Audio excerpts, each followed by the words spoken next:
Assalamualaikum warahmatullahi wabarakatuh. Perkenankan, di sini saya akan menceritakan kisah Nabi Nuh alaihi salam. Begini ceritanya. Setelah Nabi Idris alaihissalam wafat, sedikit demi sedikit iman masyarakat mulai menipis. Mereka mulai senang membuat patung dan menyembah patung-patung itu. Allah tidak akan membiarkan manusia tersesat tanpa petunjuknya. Maka Allah mengutus Nabi Nuh alaihi salam. Nabi Nuh adalah cucu dari Nabi Idris alaihi salam.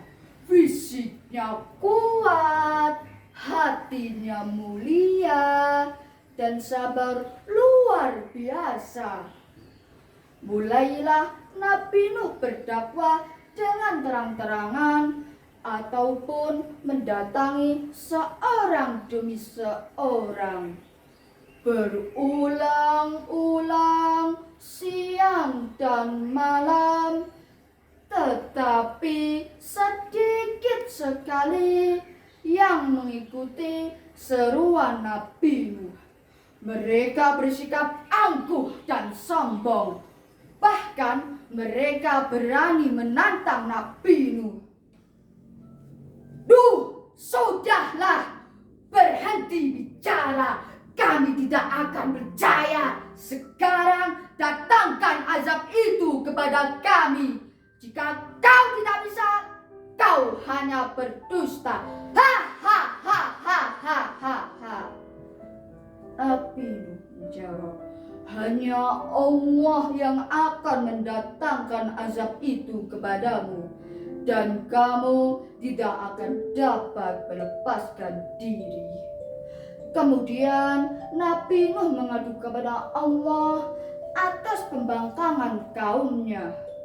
Allah berfirman bahwa pengikut Nabi Nuh tidak akan bertambah. Setelah jelas ketetapan itu, Nabi Nuh memohon kepada Allah, "Ya Allah, musnahkanlah seluruh orang-orang kafir itu. Mereka hanya membuat kerusakan dan melahirkan anak-anak yang durhaka." Kemudian Allah memerintahkan Nabi Nuh untuk membuat kapal. Ejekan demi ejekan semakin menjadi-jadi saat melihat pembuatan kapal itu. Lihatlah, terbukti kan bahwa Nuh itu gila. Apa itu? Membuat kapal untuk berlayar di hutan. Ha ha ha ha ha ha ha. Sesungguhnya akan datang air bah yang menenggelamkan bumi, sedang orang-orang yang mengikutiku akan selamat di atas kapal tersebut, jawab Nabi Nuh. Nabi Nuh dan pengikutnya tetap sabar dan tekun menyelesaikan kapal itu. Kemudian Allah memerintahkan Nabi Nuh untuk mengumpulkan sepasang binatang jantan dan betina untuk diangkut ke dalam kapal tersebut bersama orang-orang yang beriman, kecuali istri dan salah satu anaknya, Kan'an. Sementara itu langit berubah menjadi hitam, badai menggelegar, hujan turun sangat lebat, bahkan dari tanah-tanah memancar air yang semakin deras. Dalam sekejap air membanjiri bumi, menenggelamkan rumah, dan tentu saja orang-orang kafir. Ketika Nabi Nuh melihat sekeliling dari dari atas kapal. Terlihat anaknya Kan'an sedang menyelamatkan diri.